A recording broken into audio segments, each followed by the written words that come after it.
This is a SnapEd New York video presentation.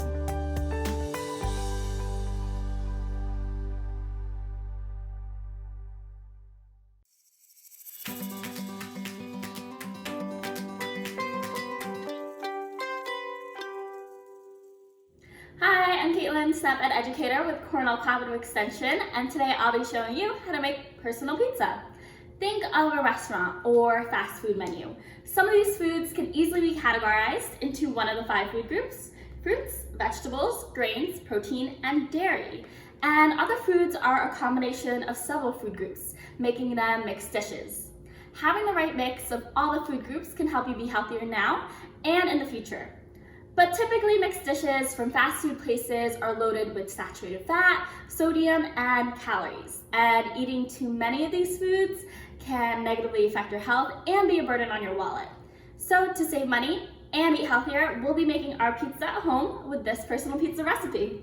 As with any pizza, you'll need crust, sauce, and cheese. In this recipe, the crust is English muffins. I chose whole grain to boost my fiber intake. The sauce will be spaghetti or pizza sauce. At the same time, I bought mine pre-made, but canned and jar goods can be fairly high in sodium, so be sure to check the labels for low sodium options. As for our cheese, I chose mozzarella, but feel free to choose your favorite cheese. But keep in mind, while dairy is a good source of bone-building calcium, too much of it can add extra saturated fat. So try to keep an eye out for low-fat options. Right now, our pizza has grains because of our crust and dairy because of our cheese, but our toppings are a great way to add more food groups. If you had any leftover meat or vegetables in your fridge, this is a great dish. You can add those too to use them up. When it comes to the protein group, meats like diced chicken and turkey are lean, lower fat options compared to ground beef or processed meats like pepperoni. But today I will actually be using low-fat turkey pepperoni that I had left over from another dish. While I am suggesting healthier alternatives, remember that all foods can be healthy in moderation, especially when they're balanced with nutrient-dense foods like vegetables. To really liven up my pizzas with extra color, texture, and flavor, I'll be adding some leftover peppers and red onions. Piling on the veggies is a sure way to make this dish healthier because they're low in calorie but packed with vitamins and minerals. Before we get started, let's go over some food safety practices. Be sure to wash your hands with warm water and soap for at least 20 seconds. Rinse your vegetables under clean running water. Don't use any soaps or detergents on your food. Just rub them briskly with your hands to remove any dirt. And when you're done, pat them dry with a clean paper towel. If you are using any meat, be sure to separate raw meat from your fresh produce to prevent cross-contamination, and never place cooked food on the same plate or cutting board that held raw food. With those tips in mind, let's get started. First, I preheated my oven to 400 degrees, and while that's heating up, I'm going to be prepping our toppings. So if you're using any meat like ground turkey or sausage, cut those into bite-sized pieces and cook them in the pan until they reach the right temperature. Since I'll be using pepperoni, which doesn't require cooking ahead of time, I'll be skipping this step and moving on to my vegetables. Since my pepper and onion are left over from another dish, they've already been cut in two, but I will be slicing them a bit thinner so they can crisp up quickly in the oven. If you like your toppings a bit chunkier, you can cut them bigger than I am today. Leftover produce that you've cut, peeled, or cooked should always be refrigerated. With both peppers and onions, store them in an airtight container or bag. Pre-cut pepper slices should stay crisp and good for 2 to 3 days, while onions should keep for about a week. But always inspect your leftovers before using for any changes in texture or smell. These might be indicators that they've gotten bad, and when in doubt, throw it out.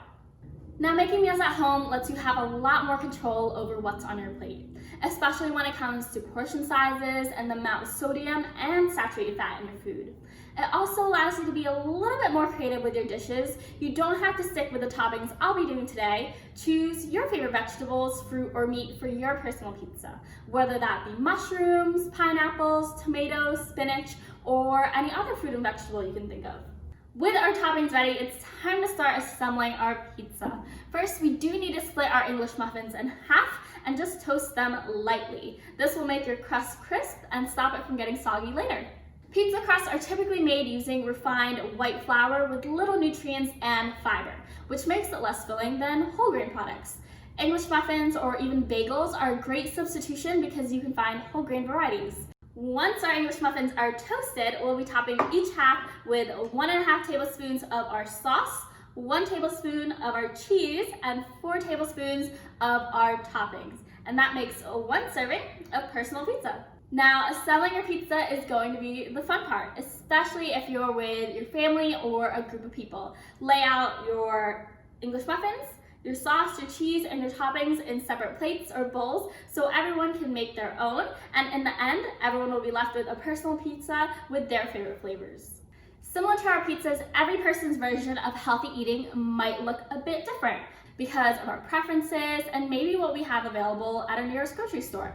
One size definitely does not fit all, but it's always important to remember the small changes My Plate suggests to help you eat healthier without breaking the bank. That includes making half your plate fruits and vegetables.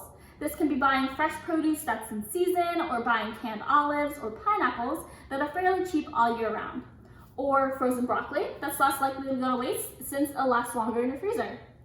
And don't forget about portion sizes.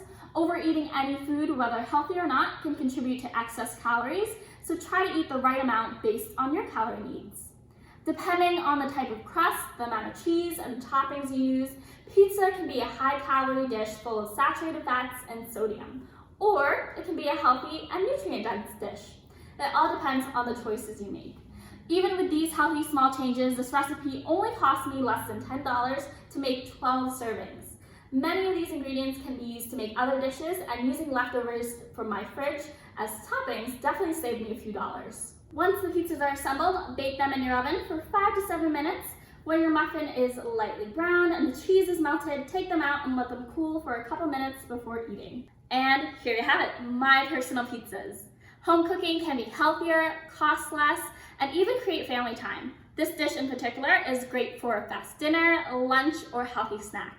And if you decided to not put any vegetables on your pizza at all, maybe round out this dish with a side salad or fruit salad to get in those food groups. But whenever and however you decide to enjoy your personal pizza, I hope you enjoy it, and thank you for joining me today. And remember, small changes can make a big difference, so what other meals can you make at home?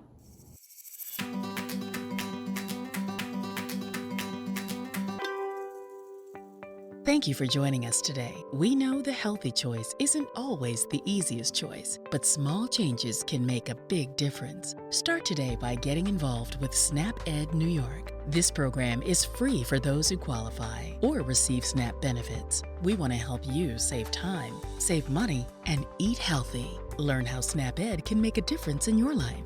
For more information and to find your local program, visit snapedny.org. This material is funded by USDA's Supplemental Nutrition Assistance Program. SNAP. This institution is an equal opportunity provider.